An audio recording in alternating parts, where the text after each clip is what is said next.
Hi everybody and welcome back to my channel Karen Sews Slowly, and I'm Karen. Welcome back to all my regular viewers, and if you're new here I hope you like what you see and consider subscribing. It would be very much appreciated. This is going to be the quickest Friday sews on record because I'm trying to get it done before my hubby comes back from wherever he is. Can't remember what he's doing. He's doing something. So I've just popped on basically to show you what I've managed to make in the last, well, I made it last week, but very quickly last week. And also I got some new fabric, which I'm very excited about.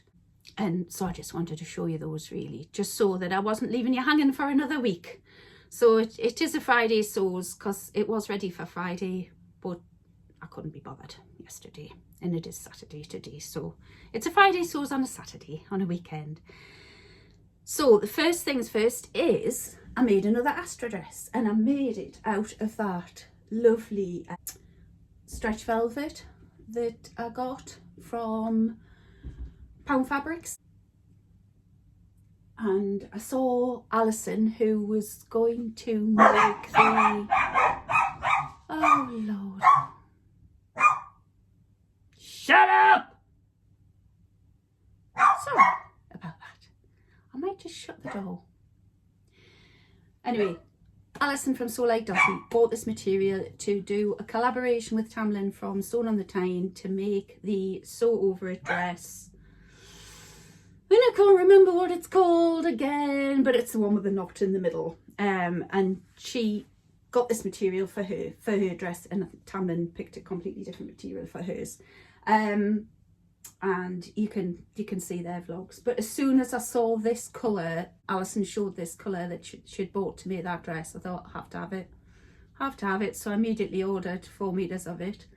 And I've made an Astra dress, which is like the dress I made in my last vlog with the sort of boat neckline, but this time I've made it with like the turtleneck, or the mock top turtleneck, because I thought I could get away with, if I'd made that sort of like a knot in the front and a bit more of a goey outy dress, I think you could really have it like as a party Christmassy frock. But I thought with the turtleneck I could put it on with just black boots, and I could wear it for going out, yeah, but more like casual going out, sort of in the winter, all year, like not sort of like an everyday going out, just going out and seeing friends for a pizza or whatever, and I could get away with it. It's not necessarily a party frock because it's not, you know, all judged with ruching and what have you. It's just the straightforward Asta dress. I'll put a picture of me wearing it in if I can get a picture taken today, but if I cannot, I'll get it taken and I'll put it in my next vlog so that you can see us wearing it. It's the same fit as the other one basically. I did exactly the same size, and I think I could have sized down, to be honest, because it doesn't sort of, it's not snug, but at the minute that's quite a good thing because I've put about a stone on over Christmas. Don't know how. Well, probably all the drink, but it's all them sherries, it's all them Harvey's Bristol creams I've been having.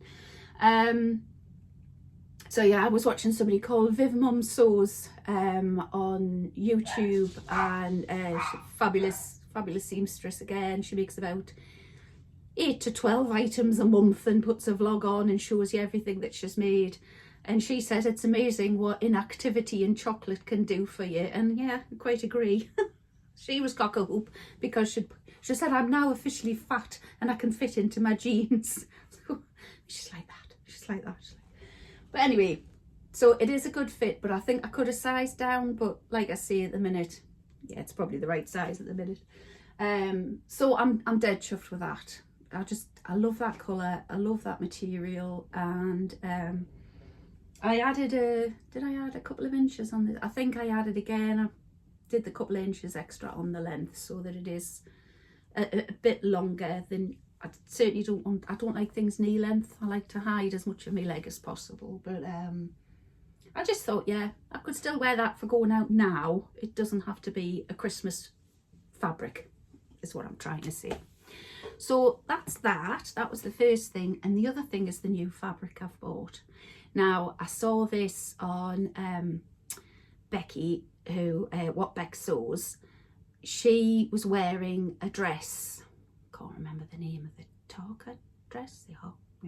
Anyway, some dress that she'd made, and she was saying it was too big, but she actually had the dress sort of in this fabric. And I saw it and I just thought, oh my god, that fabric's gorgeous.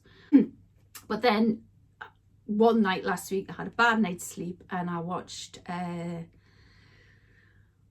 Rachel, where the lovely Stitched Up, and she was on about this. She was showing like a haul. She had like all the fabrics and things that she's recently got, and this was one of the fabrics, and she actually unravelled it and held it up and said that she'd seen Becky in this same dress, and that as soon as she'd seen it she thought, I need that fabric in my life. And this is what you call,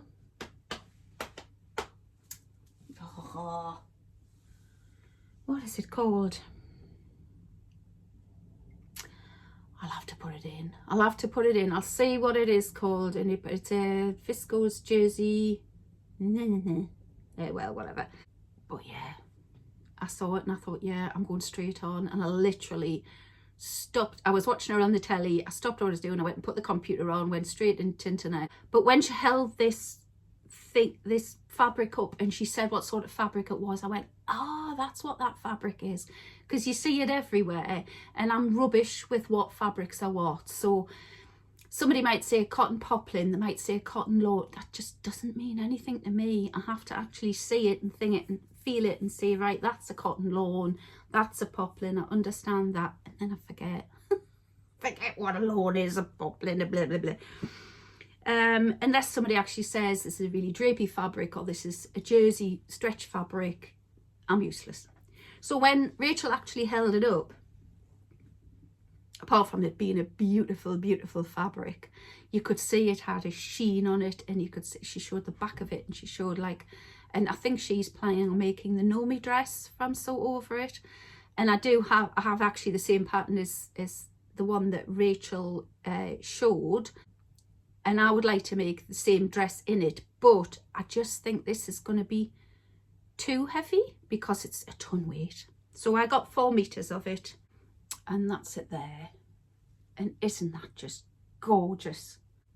It's just got every single colour that I love. I love all those, the jewel, the blues, the turquoise, the lavenders.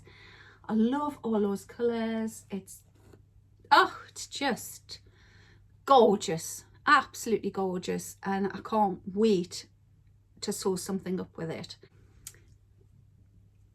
But it's got no stretch that way, but from selvage to selvage, like crossways, it is very stretchy. Quite a lot of stretch. Look at that. But it's got good recovery as well, and it pings. That was something that Viv Mom Sews said.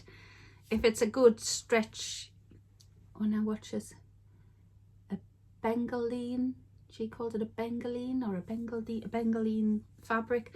She said if it's, you know, if it's got stretch in it and it pings back like that, it does actually have spandex, I think Americans called it, but like lycra in it. It does have some sort of thing in it that makes it, so it's got good recovery. But yeah, but no stretch that way. So stretch goes that way.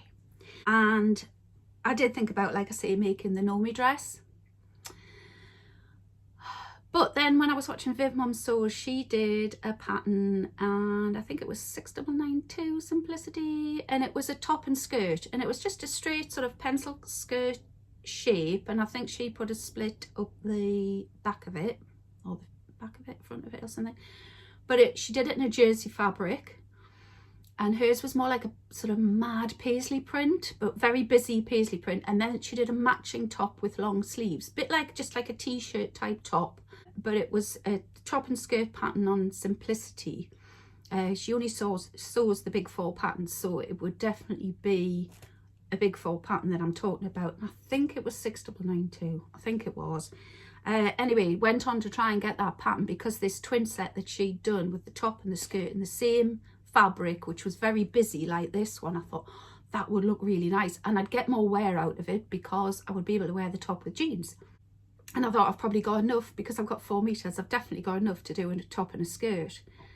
So I was considering that, but then I went in, and can you get 6992 in my size? So I think it goes, one size band goes up to a 14, and then it starts 16, which is my size, 16 up over. And as I say, I've put a little bit of weight on over Christmas, so I might probably need to go into the 18 on the bottom half.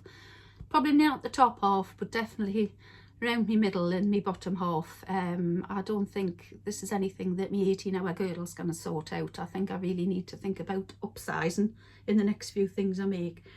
So that's what I was thinking at the minute, sort of a skirt and top combo.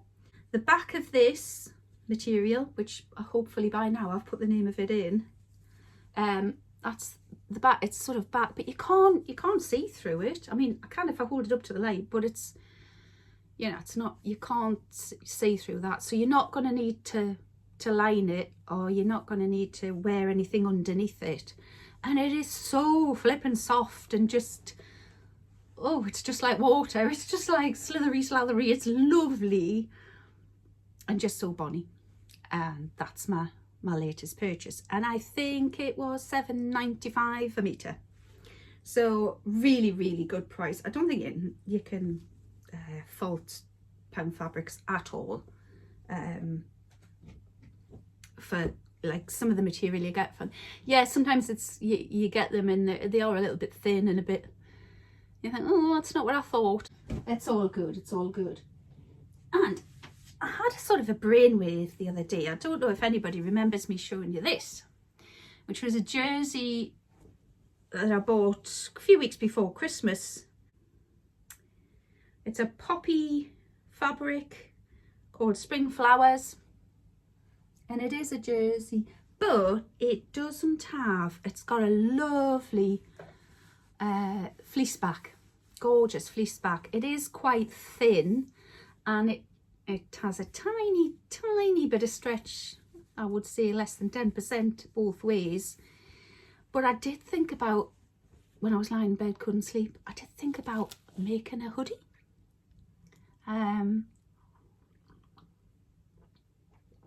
Oh, excuse me, wet me whistle. I was thinking, why not make a hoodie in a pattern material?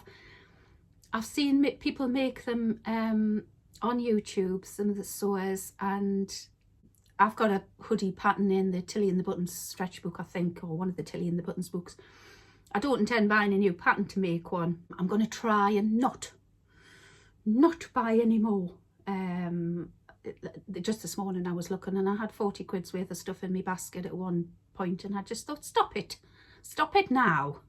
It's just ridiculous. You don't need it. You've just got some material.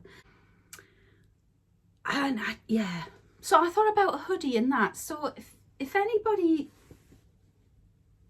can tell me whether you think that would work, you think, I just thought it would be a nice like summery hoodie, rather than just wearing a big plain sweatshirt thick hoodie. Like I say, this is fleece back, but it is quite thin, so I'd still need to probably wear something underneath it. And I think I've got 3 meters of this, I think. Can't remember now. To be honest, it's been folded up and in the drawers. Might only have 2 meters of it, or 2.5. Well, anyway, I think I've got excuse me, I think I've got enough for a hoodie, and that's what I'm going to do. So I'm either going to line the hood, I would have to buy another fabric, you see, and I don't want to buy any more fabric, so I might actually line the hood with this, and what that would look like. It would look all right. But yeah, I would like to do a hoodie in that. So if anybody can tell me if they think a hoodie would work, or if anybody's made, I mean, that's the stretch you've got. It's possibly enough to get something over your head without having a fastening on if you pull it down. And there's only the same the other way, well, not even that way, but there's a little bit that way. But it's, yeah, it's not that stretchy. Otherwise, I don't really know. Can't remember why I bought it. I just probably bought it because I liked it. This is me. I think I've said before, I order fabrics and by the time they've come, I've forgotten what I was going to make with them. I should write everything down.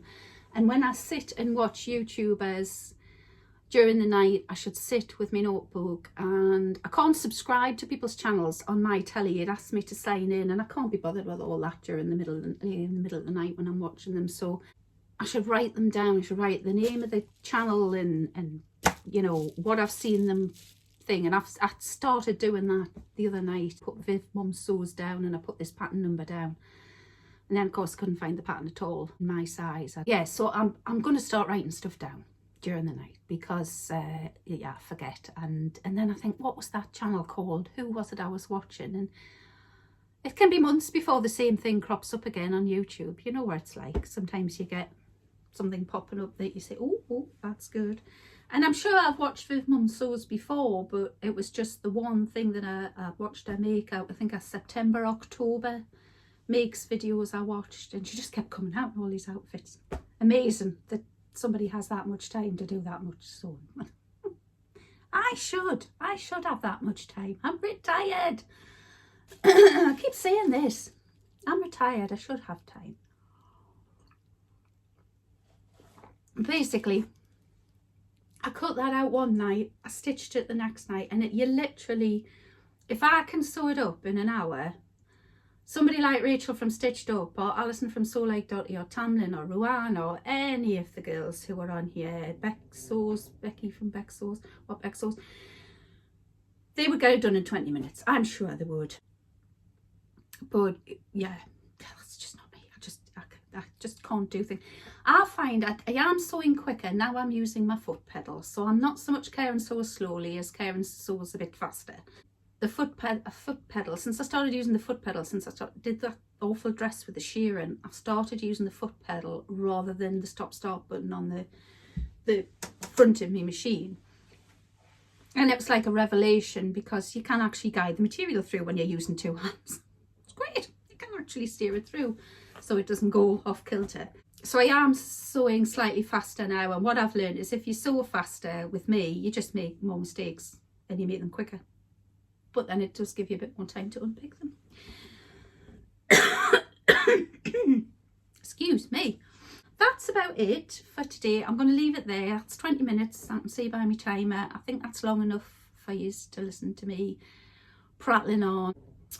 The only other thing to say is I have been looking on David Drummond at new sewing machines. Now, this one's fine. I've had it 6 years now, 7, coming up 7. But it's my birthday next month. I would like a new machine. Not necessarily for my birthday, but at some point, I think. There are loads of stitches on this machine I haven't even tried. There's a twin needle option. You can sew with a twin needle. It does everything I need it to do. But what was I stitching?